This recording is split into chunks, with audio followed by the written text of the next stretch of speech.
સમાચાર અમદાવાદથી, જ્યાં પુત્રએ પિતાની હત્યાનું ષડયંત્ર રચ્યું, મિત્રોને સોપારી આપી પિતાની હત્યા કરાવી। અમદાવાદ ગ્રામ્ય પોલીસને 16 માર્ચના રોજ કેસરડી માધ્યમિક શાળાની પાછળ આવેલ ખેતરમાંથી એક આધેડનો મૃતદેહ મળી આવ્યો હતો। આ મૃતકને લઈ તપાસ શરૂ કરવામાં આવી ત્યારે ખુલાસો થયો કે સગા પુત્રએ જ પિતાની હત્યાની સોપારી આપી છે। પોલીસની તપાસમાં એ પણ સામે આવ્યું છે કે મૃતક અને તેના પુત્ર વચ્ચે લાંબા સમયથી મતભેદ ચાલી રહ્યો હતો। સાથે જ શંકાશીલ સ્વભાવના કારણે તેના માતા પિતા વચ્ચે અવારનવાર ઝઘડા થતા હતા।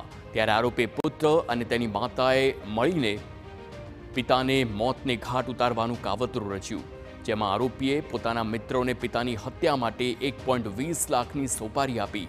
જ્યારે કેરાળા જીઆઈડીસી પોલીસે હત્યારા પુત્ર સહિત 4 આરોપીઓની ધરપકડ કરી।